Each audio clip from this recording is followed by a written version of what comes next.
Pagi hari ini kami ingin berbicara lagi sebagai kelanjutan khotbah kami pada hari Minggu kemarin atau hari Minggu lalu. Bahwa Rasul Petrus di dalam memberi penjelasan tentang berakhirnya segala sesuatu. Yaitu langit dan bumi ini yang sudah lama akan diganti dengan langit dan bumi baru. Yang semua manusia berpikir bagaimana caranya Tuhan menggantikan langit yang ada dan bumi yang ada. Kalau kita berangkat dari pola pemikiran manusia, memang sukar. Tapi apa yang ditulis di dalam firman Tuhan kita harus percaya. Itulah iman, saudara-saudara. Bahwa pada masa lalu langit dan bumi ini, saudara-saudara, diciptakan dalam kurun waktu tertentu. Artinya satu kali kelak akan berakhir. Dan itulah yang Rasul Petrus katakan. Bahwa untuk itu kita sebagai orang percaya mempersiapkan diri untuk kenyataan itu. Paulus atau Petrus menulis beberapa ayat dalam penutupnya surat 2 Petrus pasal 3. Yang kita sudah bicarakan pada minggu lalu ialah bahwa kita perlu bertumbuh di dalam kasih karunia Tuhan dan pengenalan kita kepada Yesus Kristus Tuhan kita. Yang kami sudah jelaskan minggu kemarin adalah tentang pertumbuhan kita di dalam kasih karunia Tuhan. Dilihat dari 3 aspek. Yang pertama, iman. Kita bertumbuh dalam iman. Yang kedua, kita bertumbuh di dalam pengharapan. Dan yang ketiga, kita bertumbuh di dalam kasih. Hari ini kami berbicara bahwa kita juga perlu bertumbuh di dalam pengenalan akan Tuhan dan Juru Selamat kita, Yesus Kristus. Karena baginya kemuliaan sekarang dan sampai selama-lamanya. Jadi kita juga perlu bertumbuh di dalam pengenalan. Siapakah Yesus itu? Yang hari-hari ini dalam dunia medsos dipertanyakan. Kalau orang bertanya ingin tahu, puji Tuhan. Kita yang tahu harus bisa memberi penjelasan kepada mereka. Seperti ditulis dalam 1 Petrus 3 ayat 15. Bahwa setiap orang percaya harus siap sedia memberi jawaban. Coba kita lihat. Tetapi kuduskanlah Kristus di dalam hatimu sebagai Tuhan. Dan siap sedialah pada segala waktu untuk memberi pertanggungan jawab kepada tiap-tiap orang yang meminta pertanggungan jawab dari kamu tentang pengharapan yang ada padamu. Tetapi haruslah dengan lemah lembut dan hormat. Jadi setiap orang, setiap kita harus siap sedia untuk memberi pertanggungan jawab atau memberi jawaban atas pertanyaan orang tentang siapakah Yesus. Saya berkata tadi, kalau orang bertanya siapa Yesus karena ingin tahu, puji Tuhan. Tetapi sekarang ini bukan hanya bertanya ingin tahu, tetapi ungkapan-ungkapan yang sinis, bahkan ada yang bernilai mengejek. Masakan Tuhan, manusia bisa menjadi Tuhan? Masakan Tuhan pakai celana kolor? Masakan Tuhan lapar? Masakan Tuhan tertidur? Itu ungkapan-ungkapan yang saudara-saudara bukan ingin tahu, tetapi melecehkan. Ya kalau kita kata kasar, menghina. Untuk itulah saudara-saudara, Petrus mengatakan, karena hari-hari terakhir akan muncul pengejek-pengejek dan pengolok. Tapi kita yang percaya kepada Dia, kita harus mempunyai pertumbuhan di dalam pengenalan akan Tuhan. Kita harus kenal siapa Yesus itu. Jadi kita bisa memberi jawab kepada mereka. Saudara-saudara yang kekasih dalam Yesus Kristus, kalau kita mempelajari siapakah Yesus yang di dunia teologi memberikan pelajaran ini dengan judul Kristologi, artinya ilmu yang mempelajari tentang Yesus Kristus. Secara global kita melihat pelajaran ini adalah hanya dua bagian besar. Mempelajari Yesus kita lihat dalam dua kategori besar. Yang pertama, siapakah Dia? Siapakah Yesus itu? Dari mana Dia? Apa keberadaannya? Itu yang pertama. Dan yang bagian kedua adalah apa yang Ia kerjakan di dalam dunia ini. Mempelajari dua hal itu, kita akan mengenal, wah itulah Yesus yang kita percaya. Jadi secara garis besarnya kita lihat, siapakah Yesus? Yesus yang menurut firman Allah yang tertulis oleh Rasul Yohanes sudah menulis secara gamblang. Yohanes pasal 1 ayat 1. Pada mulanya adalah firman. Firman itu bersama-sama dengan Allah. Dan firman itu adalah Allah. Jadi pada mulanya adalah firman. Firman itu bersama-sama dengan Allah. Dan firman itu adalah Allah. Ayat yang kedua. Ia pada mulanya bersama-sama dengan Allah. Lalu kita lompat ke ayat ke-14. Firman itu telah menjadi manusia dan diam di antara kita, dan kita telah melihat kemuliaannya, yaitu kemuliaan yang diberikan kepadanya sebagai anak tunggal Bapa, penuh kasih karunia dan kebenaran. Jadi dari 3 ayat dalam tulisan Yohanes ini, Rasul Yohanes, bahwa pada mulanya firman itu sudah ada. Dan firman itu adalah Allah. Tapi kemudian dia menjadi manusia dan dia tinggal di antara kita. Itulah Yesus. Itulah Yesus yang dipertanyakan oleh banyak orang.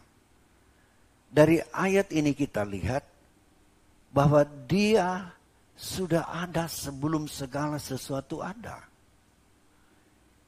Ini bicara tentang keilahiannya. Karena sebelum ada ciptaan, sebelum ada langit, sebelum ada bumi, sebelum ada manusia, Allah sudah ada. Mari kita lihat Kejadian 1 ayat 1. Kejadian pasal 1 ayat 1. Pada mulanya Allah menciptakan langit dan bumi. Ayat ini seharusnya kita membaca, pada mulanya Allah. Kita berhenti di situ. Itu menunjukkan bahwa sebelum ada penciptaan, sudah ada Allah. Barulah Allah menciptakan langit dan bumi. Dan seterusnya dalam pasal 1 kita lihat Tuhan menjadikan langit dan bumi lalu dengan segala isinya yang bermuara pada penciptaan kita umat manusia. Jadi sebelum ada ciptaan, sebelum ada manusia, Allah sudah ada. Dan Allah itu, kita tahu di dalam firman Tuhan, secara konsep tertulis bahwa Allah itu terdiri dari Bapa, Firman, dan Roh Kudus. Yang oleh pihak manusia telah menerjemahkannya dan melihatnya dengan berbagai-bagai pendapat. Allah dianggap hanya tunggal satu. Tapi ada yang menganggap Allah itu terdiri dari 3 pribadi. Ini yang sedang ada dalam dunia Kristen. Tetapi dengan pemahaman yang kita miliki, saudara-saudara, bahwa Allah yang kita sembah itu memang Allah hanya satu. Tetapi di dalam 3 pribadi, yaitu Bapa, Firman, dan Roh Kudus. Sementara ada juga dalam dunia Kristen yang menganggap Allah hanya satu pribadi. Jadi Bapa, Yesus, Roh Kudus dianggap sama. Tetapi pemahaman yang kita miliki tidak seperti itu.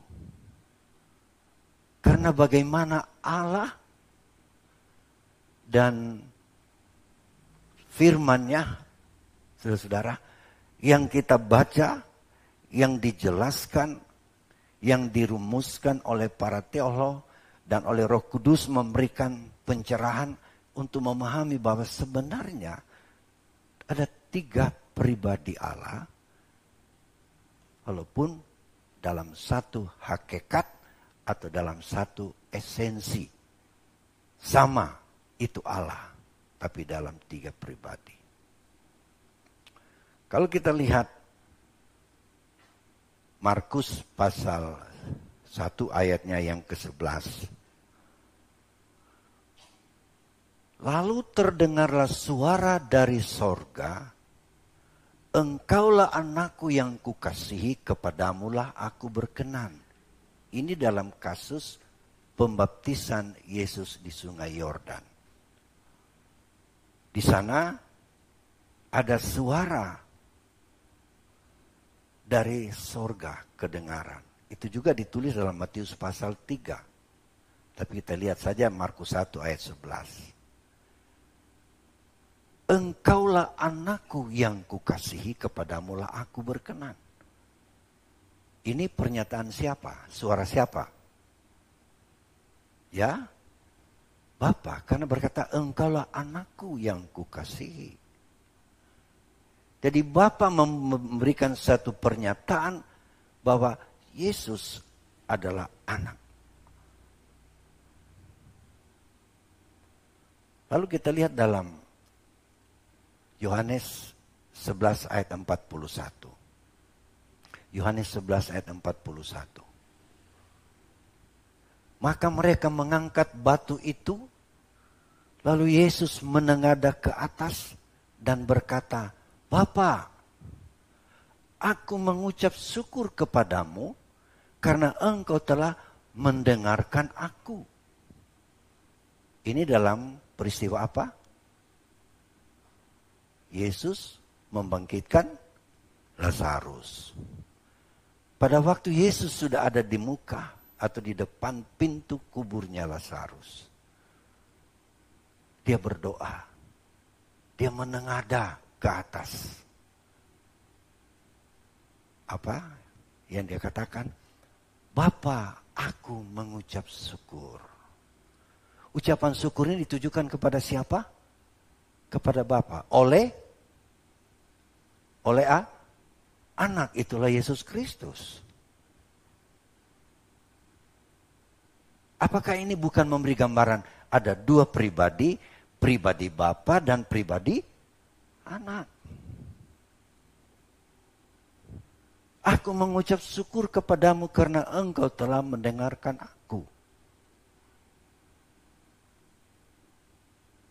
Mari kita lihat Roma pasal 8. Roma 8 ayat 26.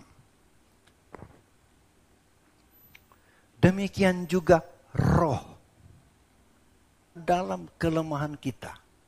Kita kepada Allah. Dengan keluhan-keluhan yang tidak terucapkan. Ini roh. Dia berdoa kepada Allah Bapa.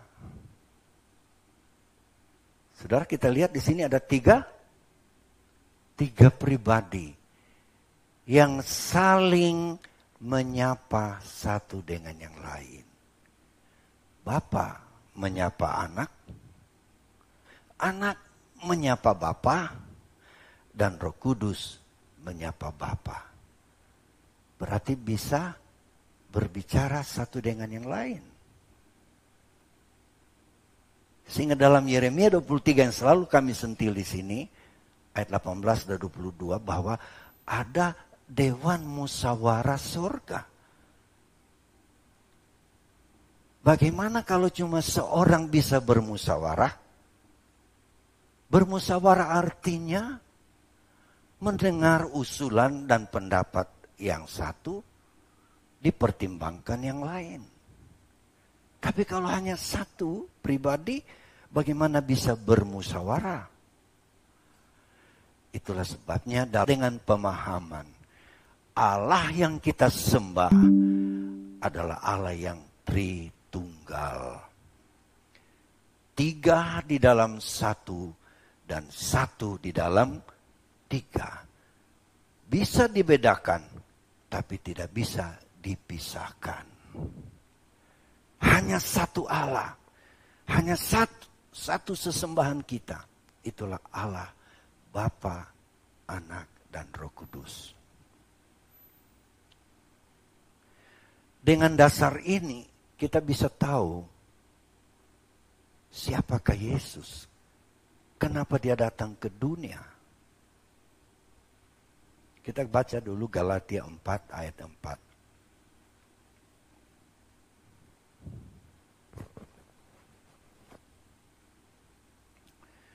Tetapi setelah genap waktunya, maka Allah mengutus anaknya yang lahir dari seorang perempuan dan takluk kepada hukum Taurat.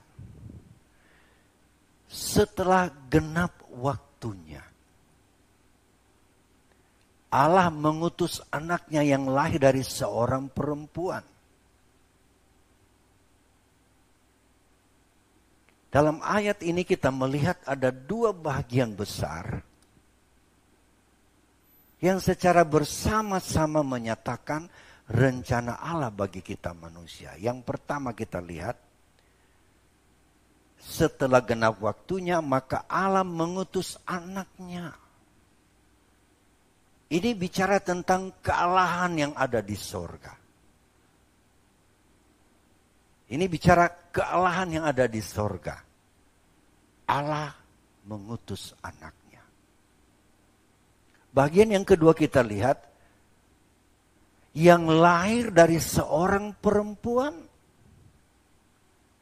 Ini bicara tentang kemanusiaan. Jadi anak Allah yang lahir sebagai manusia. Ini menunjukkan adalah keberadaan Yesus, lahirnya Yesus. Tapi kemudian dia turun ke dalam dunia dan lahir sebagai manusia. Itulah sebabnya Yesus memiliki dua hakikat. Hakikat Allah dan juga hakikat manusia. Secara sempurna, Allah yang sempurna dan manusia yang sempurna. Jadi dalam diri Yesus ada dua hakikat. Jadi kalau mengerti ini dari awal, keadaan Allah kita Tritunggal, kita akan mudah menerima bahwa Yesus adalah firman, adalah Allah yang kemudian menjadi manusia. Setelah genap waktunya Allah mengutus anaknya yang lahir dari seorang perempuan dan takluk kepada hukum Taurat. Ayat yang kelima, ia diutus untuk menebus mereka yang takluk kepada hukum Taurat, supaya kita diterima menjadi anak. Jadi ayat 4, asal usul Allah, asal usul Yesus, kealahan dari kekekalan, yang kemudian datang ke dalam dunia, menjadi manusia, untuk misi penebusan terhadap umat manusia. Ini yang Yesus kerjakan. Jadi kalau kita memahami ini, saudara, kita tidak ragu biar Yesus mendapat ejekan dan olokan. Memang itu yang terjadi. Itu yang terencana dan itu yang terlaksana demi keselamatan kita umat manusia. Terus sebabnya Petrus minta, bertumbuhlah di dalam pengenalan itu. Bertambahlah dalam pemahaman itu. Sehingga jika ada orang bertanya, kita bisa memberi jawaban. Yesus yang saya sembah, dialah firman Allah yang sudah menciptakan alam semesta dan kita manusia. Tapi karena manusia gagal mematuhi perintah Allah di Taman Eden, manusia jatuh dalam dosa. Maka Allah tidak membiarkan manusia binasa di dalam dosa. Dia punya program penyelamatan dengan jalan mengutus anaknya, itulah Yesus, datang ke dalam dunia. Dengan jalan menjadi manusia sama seperti kita. Supaya dalam memberikan penebusan, saudara-saudara, dia adalah orang yang lain daripada lain. Kenapa? Hanya Yesus yang mempunyai proses pernyataannya ke dalam dunia sebagai manusia tidak sama dengan kita manusia. Yesus memiliki praeksistensi. Dia sudah ada sebelumnya. Dia sudah ada. Kemudian dia diutus. Kalau belum ada, bisakah diutus kalau belum ada? Pengutusan ini dari sorga. Jadi Yesus itulah firman sudah ada di sorga. Tetapi untuk melaksanakan utusan itu, Allah tidak datang dalam posisinya sebagai Allah yang dikatakan tidak ada orang bisa bertemu dengan Allah tatkala manusia sudah berdosa, karena dia adalah api yang menghanguskan. Tapi supaya dia bisa bertemu dengan manusia untuk menebus mereka, dia harus jadi manusia. Hanya dia tidak bisa berbuat dosa. Maka dia di manusia. bukan manusia yang kita jadikan Allah. Bukan.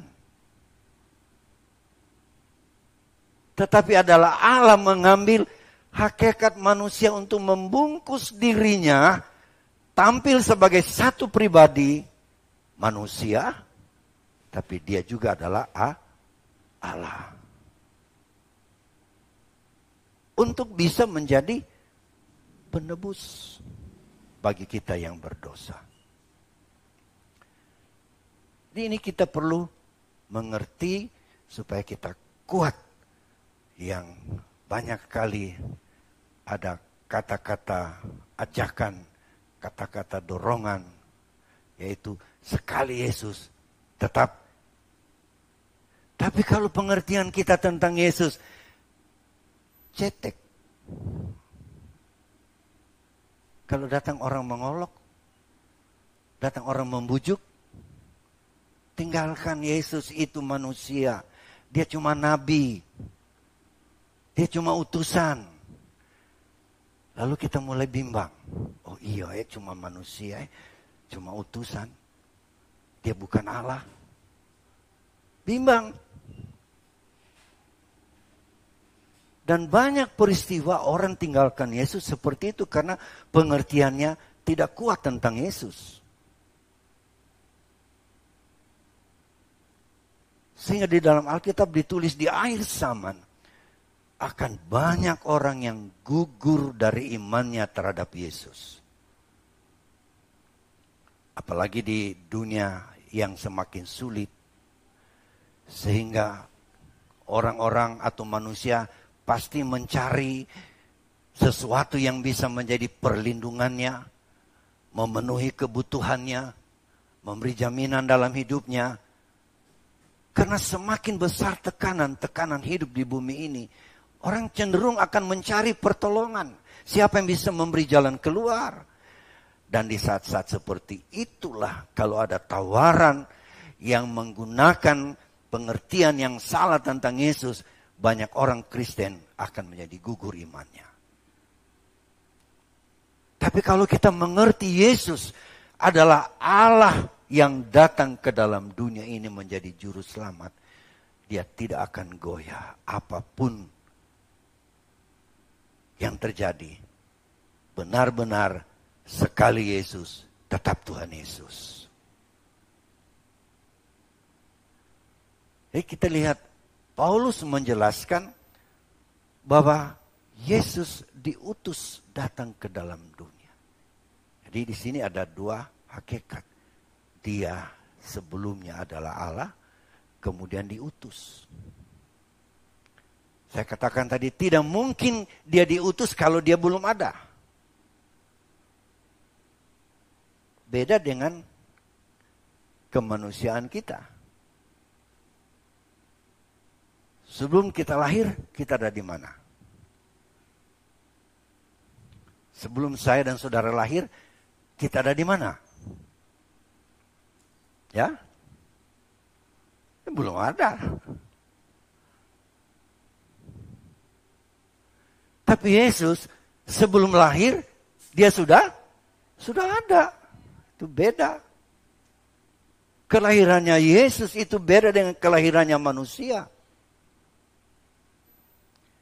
Dia dilahirkan oleh seorang wanita yang belum punya hubungan atau berhubungan dengan seorang laki-laki. Secara alamiah itu memang mustahil. Mana bisa akan ada kelahiran seperti itu. Tapi karena dia sudah ada pada mulanya, maka dia datang ke dalam dunia. Untuk sama dengan manusia, dia harus melewati sebuah proses kelahiran. Dan kelahirannya beda dengan kelahiran kita manusia biasa. Karena memang dia sudah ada. Lalu dia lewati jalur kelahiran lewat Maryam. Maka dia adalah manusia Yesus Kristus. Artinya dua hakikat ada pada dirinya.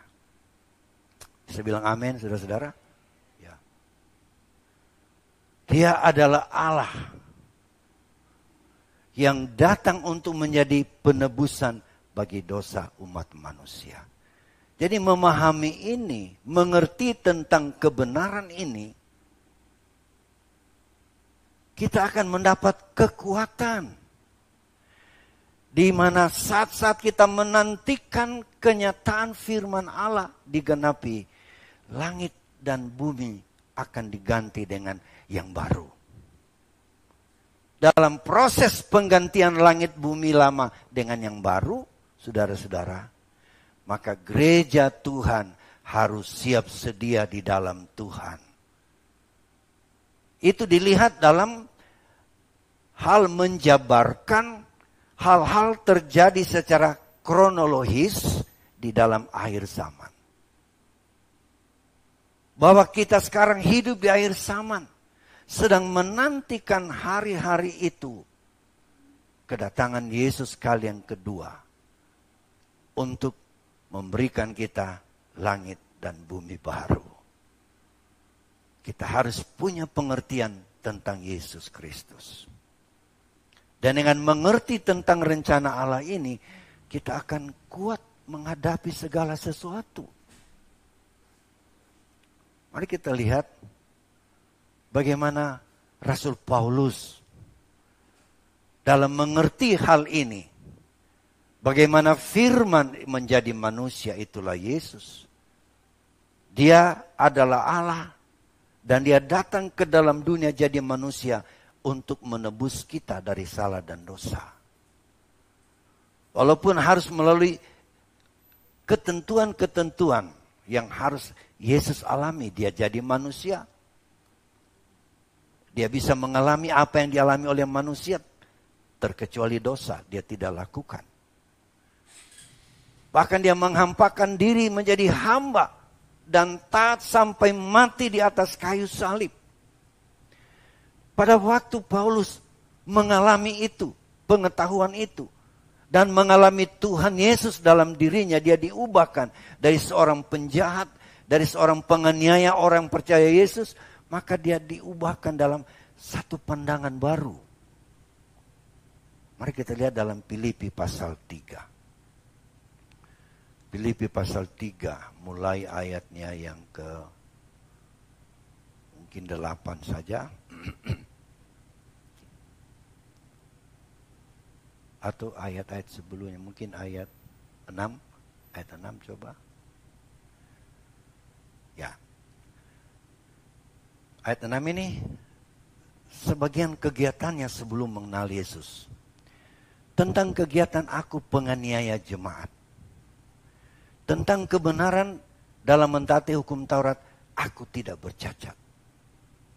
Ini kondisi Paulus sebelum mengenal Yesus yang adalah firman menjadi manusia untuk menjadi juru selamat kita. Ayat 7. Tetapi apa yang dahulu merupakan keuntungan bagiku, sekarang kuanggap rugi karena Kristus. Sebelumnya Paulus memiliki kehormatan di antara kalangan orang-orang Yahudi yang tidak percaya Yesus. Dia dihargai. Dia adalah seorang yang jenius. Dia seorang yang melaksanakan hukum Taurat dengan tak ada cacat. Dan dia giat untuk melakukan apa yang dia yakini pada waktu itu. Sampai menganiaya jemaat Tuhan yang sudah mengenal Yesus Kristus.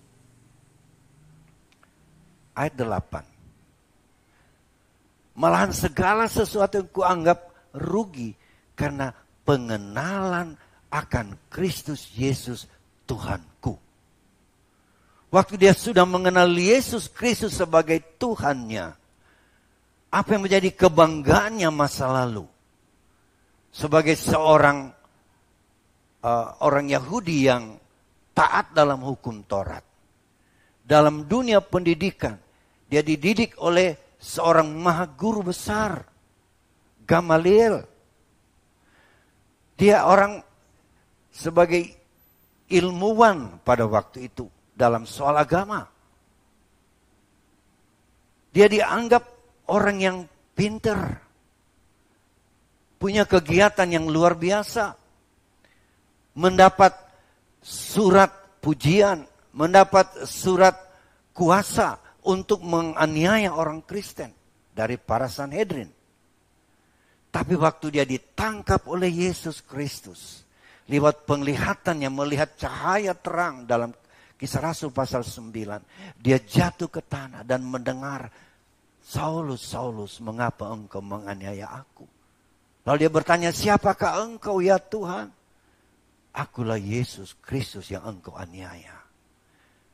Mulai saat itu hidupnya dirubah. Dia mulai mendapat pengertian, siapa itu Yesus? Siapa itu Yesus?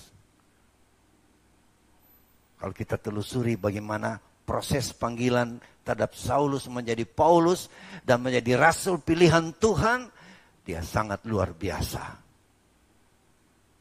Dan dalam suratnya kepada orang-orang di Filipi dia jelaskan, hal-hal dahulu menjadi kebanggaanku, tapi setelah aku mengenal Yesus sebagai Kristus Tuhanku, apa yang dia buat? Lebih mulia daripada semuanya.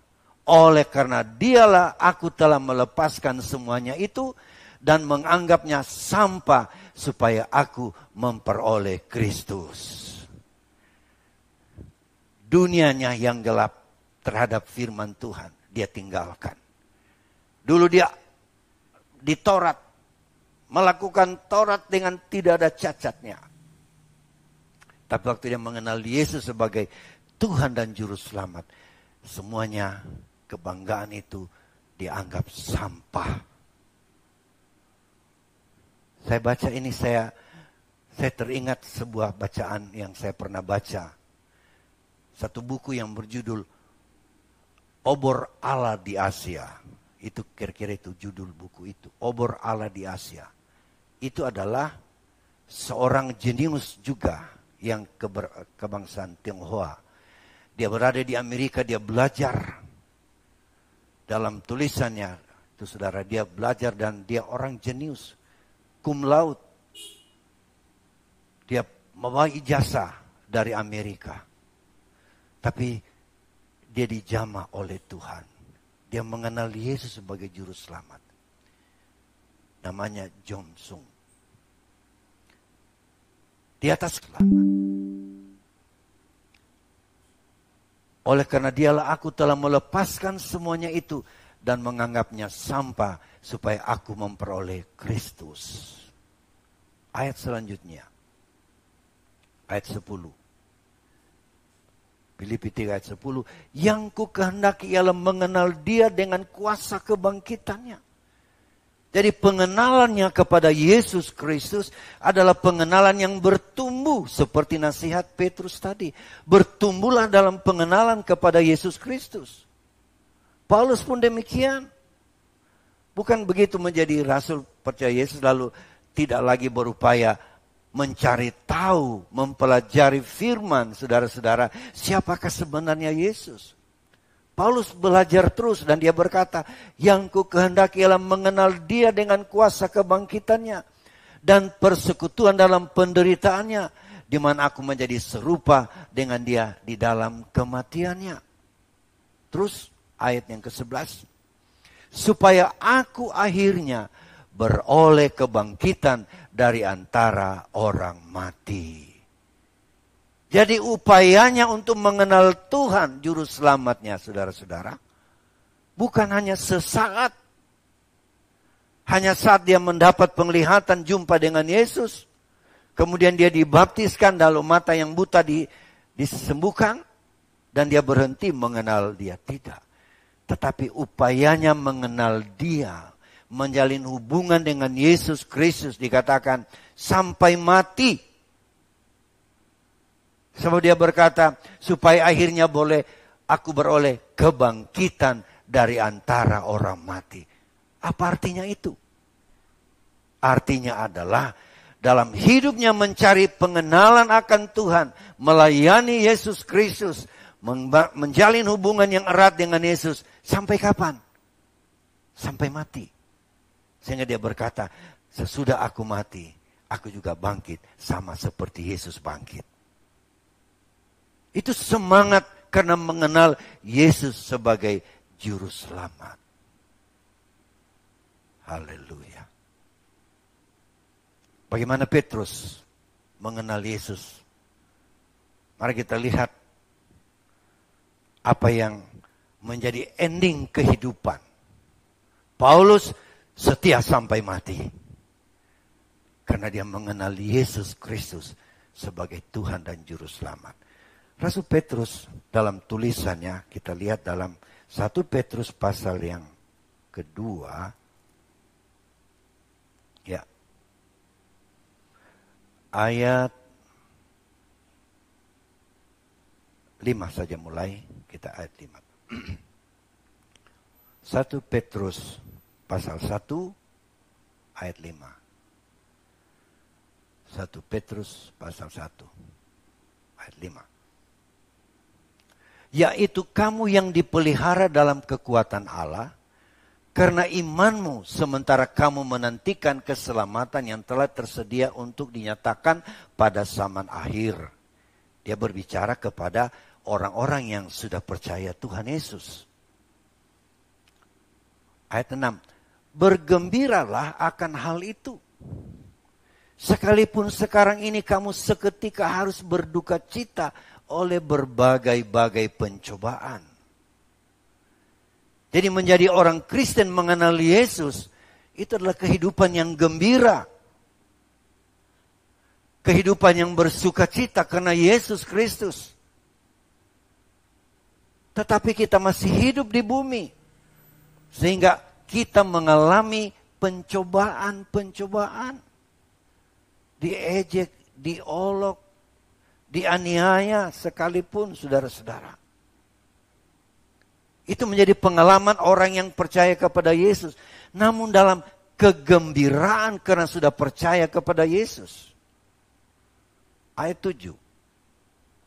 Maksud semuanya itu ialah untuk membuktikan kemurnian imanmu. Kepercayaan kita, kegembiraan kita karena menjadi murid Kristus.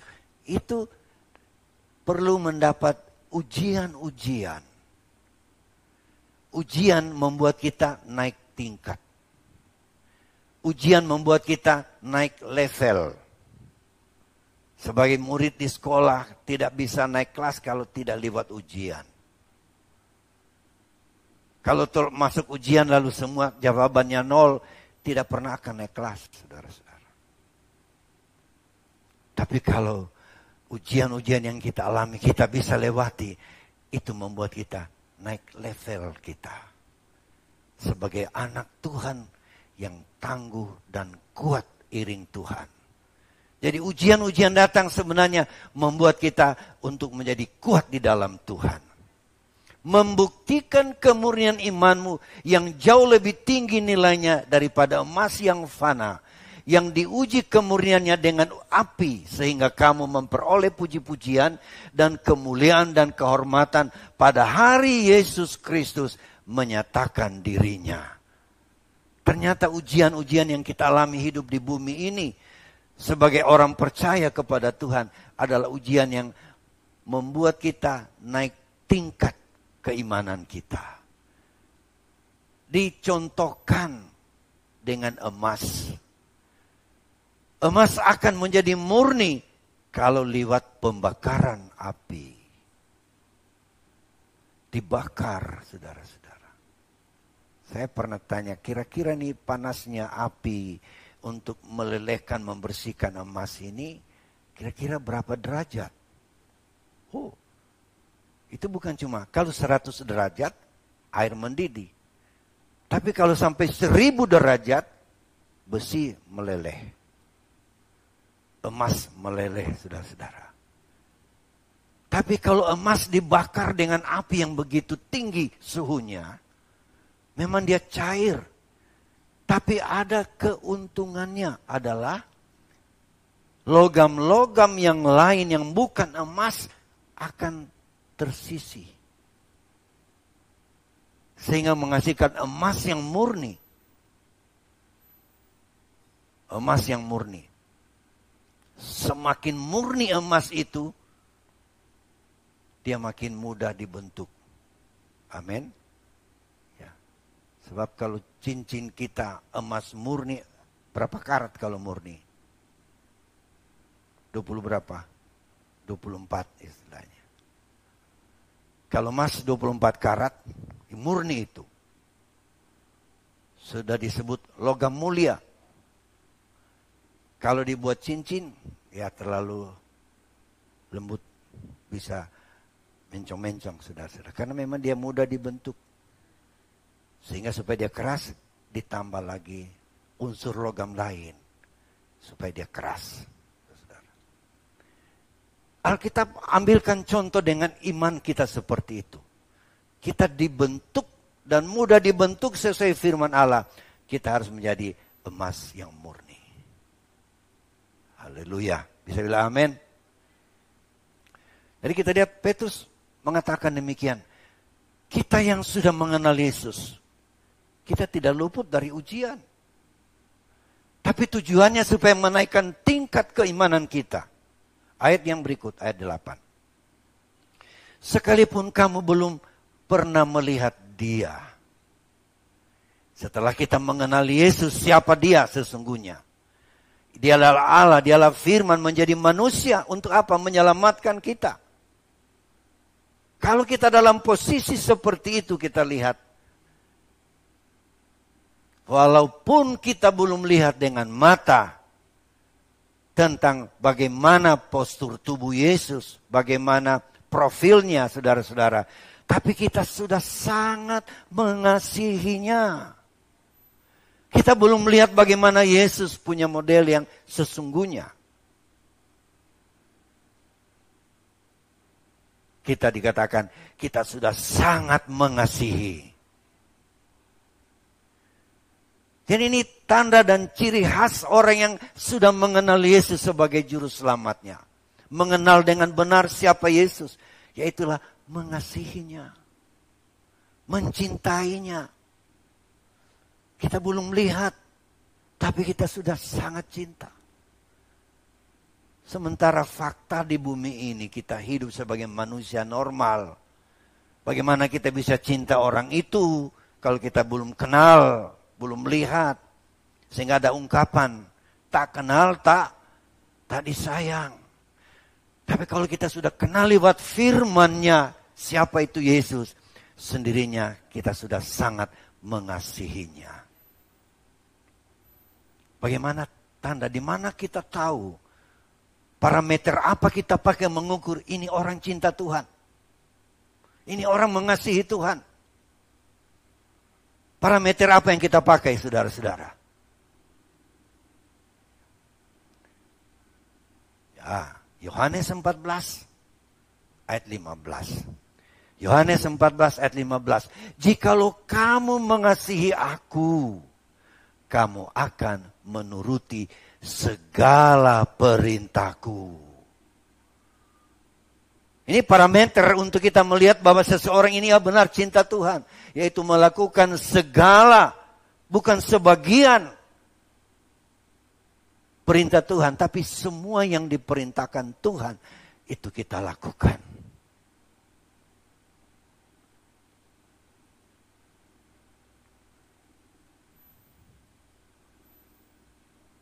Ayat 23. Yohanes 14.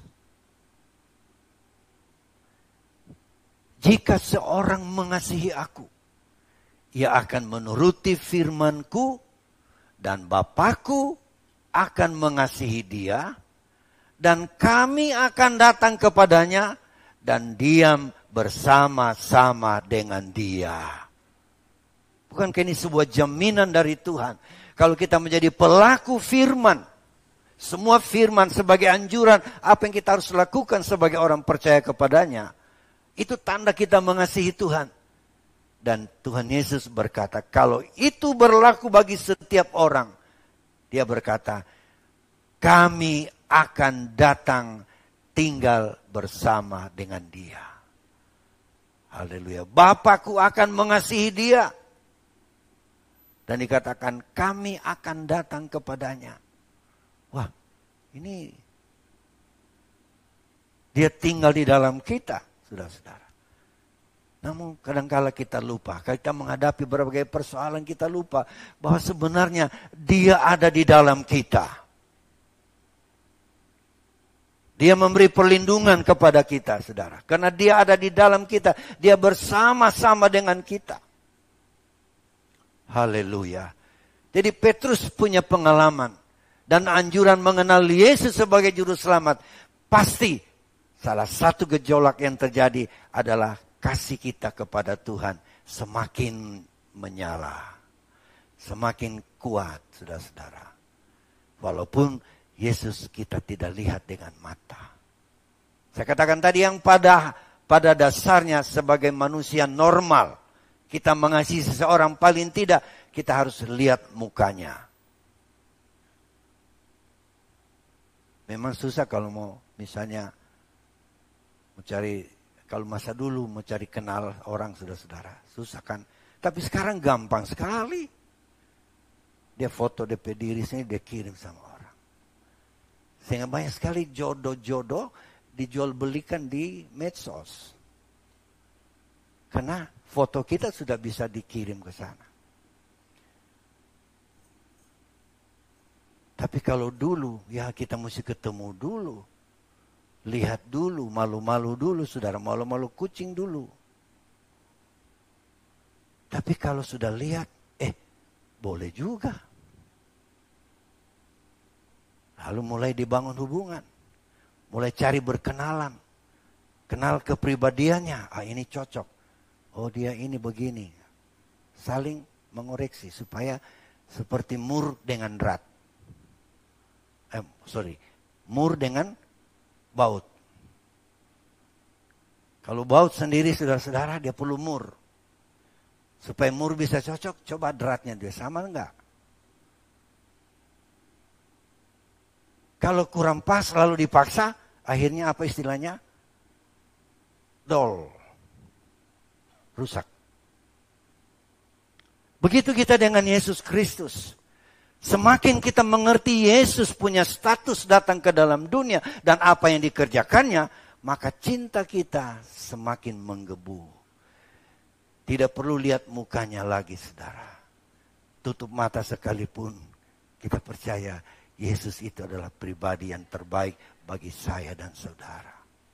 Sekali dengan dia, tetap dengan dia. Haleluya.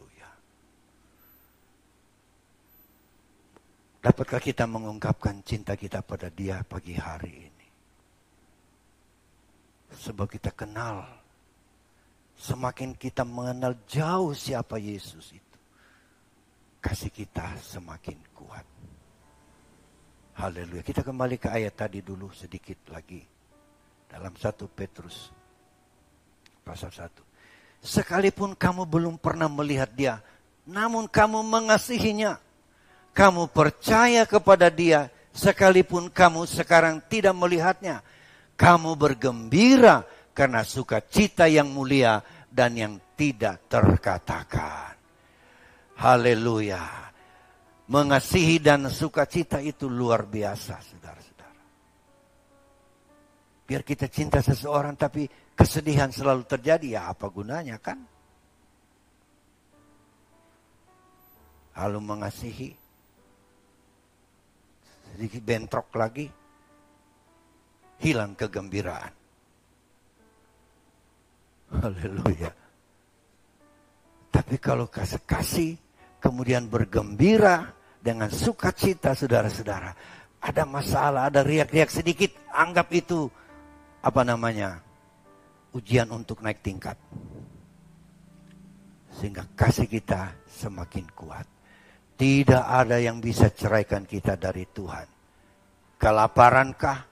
Ketelanjangankah? Aniayakah? Rasul Paulus berkata dalam Roma pasal 8. Tidak ada yang bisa memisahkan kita. Kalau kita sudah mengenal dia sebagai juru selamat. Aku mengasihi engkau, Yesus. Dengan segenap hatiku.